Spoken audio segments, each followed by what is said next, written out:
two set of questions. Yeah. The first one is that you have proven charges of plagiarism against you by your own publisher. Proven no. By your own publisher. Proven no. Yes, the publisher has accepted and they have said that they will remove the pages of your plagiarism from the book. So let me answer. May I answer? Is that your question? You asked your question or are you? This is not an interview. Can I answer the first question? That was the first question. But This can is I not answer? an interview, not a First question. No, but let me answer the first question. Let me answer the first question. Let me answer the first question. Okay. I knew it is coming and I'm very glad it came. Because in India, they refused to give me a chance to talk on this. So now I have my chance and we are on camera.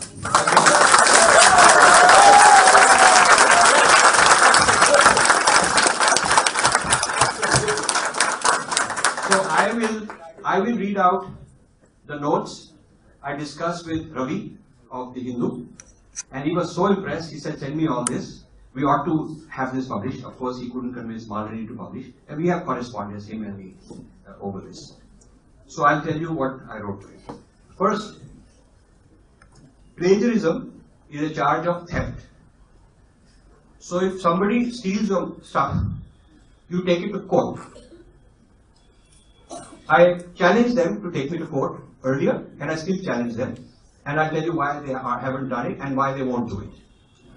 Also, if it's a problem between two American entities, one American who claims he has intellectual property and the other he claims has stolen his intellectual property, then why is it that there is zero coverage in the American media on this issue? Why is it that Indians are obsessed?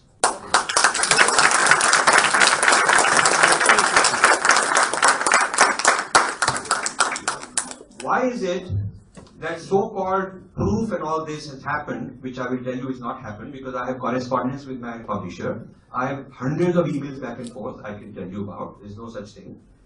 Why is it that if the case is so strong, then the mainstream media is so afraid to let me speak because of what I might tell? Absolutely. Yeah.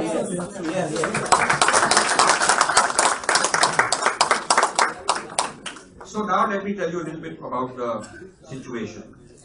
And then I'll tell you about how the so-called Indian intellectual elite are quite dumb because they don't understand the argument. They go on somebody's reputation, somebody's branding, they go on suni sunai baat, usne kaha hai to aapko ye honge, but they have no ability to think on their own. If I give you evidence, most of these guys I talk to can't speak, can't understand, don't have analytical, critical thinking skills. It seems like almost a crutch for them to say उसने कहा था ठीक होगा, उसने वो कहा था आपके बारे में. It's all smear, defamation, and who is able to get his message through. So it's all controlling the channels. That is what elitism is all about, and that is why they are colonized people.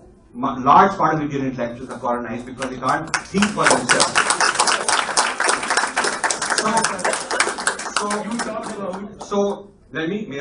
I am the defendant here. I've been accused of a huge crime. Sir, I have a right to defend myself. Sir, excuse me, sir. I would like to intervene. This is not a cross-questioning session. We have opened up the floor for single questions. No, wait a second. This is not a public debate. Wait, you don't have to say it because you're interrupting. Let me just complete my point. I don't have too much to say, but let me at least make my main point.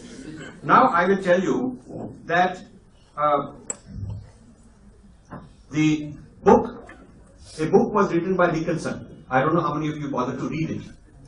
Yeah, you accepted that something was stolen from that book, but I don't think you've read it, most of you. Andrew Nicholson Unifying Hinduism. Yeah, I understand that. That is the name of the book, but have you read it? Because I challenged Andrew Nicholson to tell me anything original in his book. If it is his property that I've stolen, then it has to be first of all his property, and I claim it is not his property.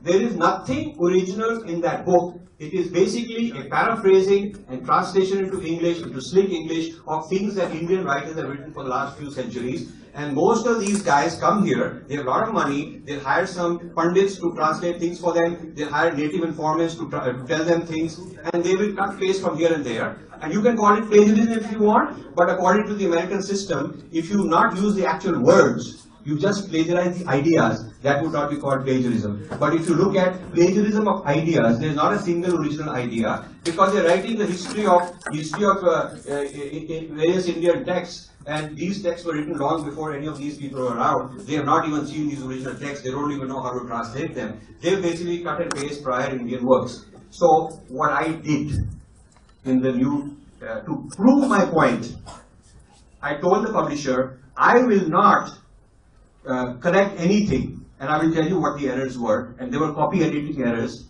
of a technical nature. I will come and tell you the details of how many, what errors they were, what they weren't, and why it doesn't qualify as plagiarism. I will come to that.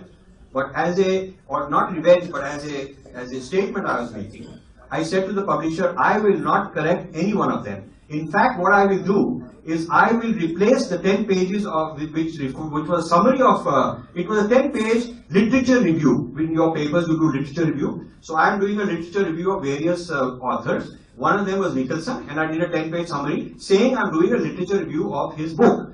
That is not plagiarism when you say I'm doing a literature review of his book. And 30, if you search the PDF of that book for Nicholson, there are 33 references of 33 times the word Nicholson appears. You do not plagiarize Nicholson and refer to him 33 times. You don't do that.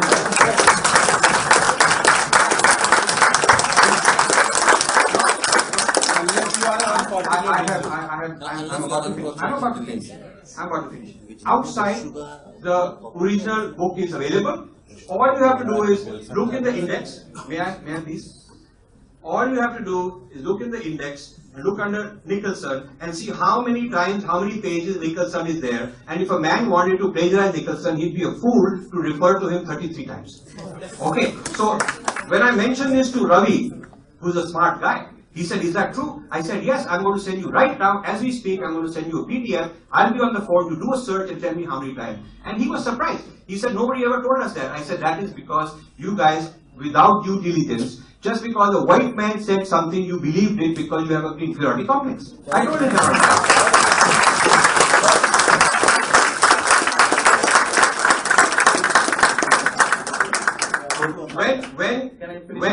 No, not yet.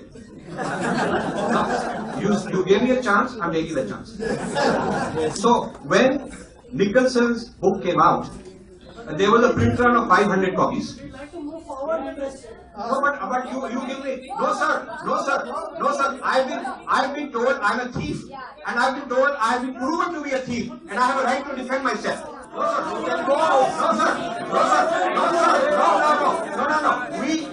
we are going to talk about plagiarism because this is my forum on camera. That you guys cannot receive a response with dignity because you just are used to parroting and shouting. Since you cannot deal with the work I do and cannot criticize and give a response to the substance of my arguments, therefore you are trying to insinuate, come up with these false allegations. And even when I respond to the false allegations, you don't have the decency to listen to my response. You made a very, very harsh and strong and powerful allegation, and I have a response. You called me a thief, and I have a response to defend myself.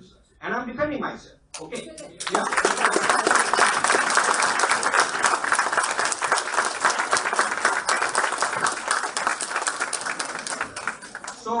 So when they published Nicholson's book, it was a print run of around 500. That's it. And when My Indra's Net came out with 32 references to his book, they did suddenly a print run of a few thousand because it became more popular.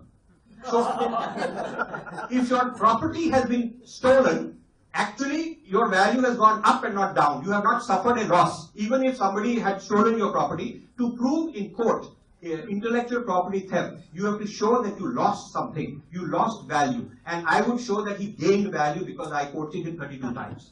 So it was not fair. So now I want to tell you what happened. Please understand. In order to protect my publisher, I couldn't go out and say, copy editor made an error. I couldn't say that, because it would be not the right thing, and I have a good relationship with my publisher. We're very close together, and on this issue and many other issues. We even decided that now is not the time to respond. Let my new book, The Battle of Sanskrit, come out, because every time there are issues to prevent this new book from coming out. Now that the book has come out, we decided, we had a joint agreement that the revised, where I've taken out Nicholson and replaced it with original Indian sources that he used, some with acknowledgement, some without acknowledgement. So I've taken out those 10-12 pages of Nicholson and put in the Indian sources where he got his knowledge from in place of it, and printed a new book. And this change of text from the old to the new, I'm going to put on the website of Indira's Net, so anybody who has got an old copy will be able to see what has changed. And in that change, I start out by giving a reason why I'm changing. Why I'm changing is that this, what I quoted was second-hand information. I'm giving credit to an American for things he did not do, and he's not satisfied that I've credited him 32 times. He wants 3 more. So according to them, there should have been 35 references, and there were 32. And that's called plagiarism. Okay? So plagiarism means that you wanted to hide that you wanted to hide that it is from him, and you wouldn't say it 32 times if that was the intention. Okay? So what happened is, if I don't know, can I have a copy of any book? I will show you how a block, yeah, just any book, not a okay. So I don't know if you can see this, but let me take a block quote and show you how a block quote can get lost in the main text. Let me just quickly find a block quote. I have so many of them, but when I need one, I can't find one. So here it is. Okay. So here is. I don't know if you can see it, but here is a block quote. Okay. So it's a block quote, which means that it's a quote. It's a quote, and according to some conventions, you put quotation mark on a block quote. According to the conventions of HarperCollins, if it's a block quote, you don't put you do not put a quotation mark. If you have, then remove it, and you indent it. You indent it so all of you, when you write papers, if the quotation is within the sentence, within the main text, you put it in quotation marks. If the quote is a block quote, you don't put quotation marks. So if this formatting were lost, if I had a 3-line, 4-line block quote, and the formatting were lost, and that indentation were gone, and it became part of the text before and after, it would look like I should have put quotation marks, which I didn't. Do you understand? Do you understand? Do you understand what I'm saying? Yes. I have a whole trace of versions I did, and sent it for this editor, that editor, sent it back, this reviewer, that reviewer. Somewhere along the way, I decided certain things to change the sequence, copied a whole lot of pages, cut them, and moved them earlier or moved them later. And when I did the paste, that formatting of the separate paragraph was lost. And I do that mistake quite a few times. Quite often I lose the indentation. I don't know how many of you do that. When you do copy paste, sometimes the formatting changes. So this should have been caught, wasn't caught. So basically, what you find, which is considered plagiarism, is somebody else's Nicholson's text. After that, it says in parentheses Nicholson page whatever, but it doesn't have quotation marks. And in some cases, it puts an end note, and in the end note it says something Nicholson page whatever, but it doesn't put quotation marks. And this is considered plagiarism. So I am sorry if this is the state of the Indian intellectuals. No, not only are you colonized, but you're really slaves. You're really slaves. And so what happened is, what happened is,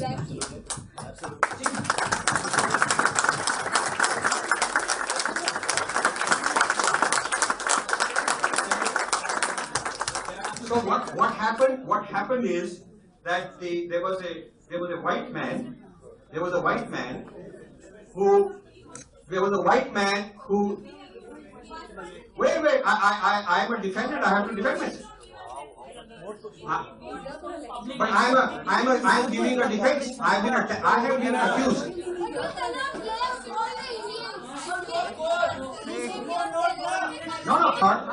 No, you thought that मैं फंस जाऊंगा और आप फंस गए.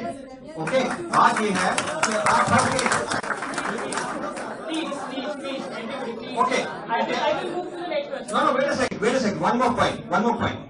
Richard Fox Young gave the impression that he's a Princeton University professor, which he is not.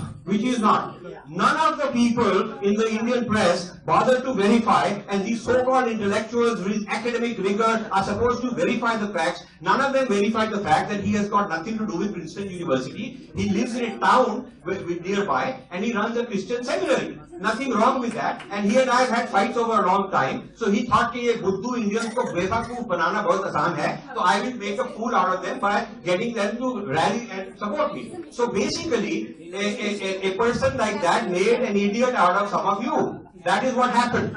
Okay. And so, in order to save the relationship with my publisher, in order to save their reputation, because they were getting attacked on social media for no reason, I told them, I'll take the heat. Let my new book come out. When the new book comes out, then we'll print all this stuff about Indra's neck. So we are actually out there. We may even sue some of these people. For defamation. Okay. So I just want to tell you one thing. If you think you have a case of one American stealing from another American, then you should go to the US court and file a litigation, and I will file a litigation right back. And unless and until you can do that, you should keep your mouth shut.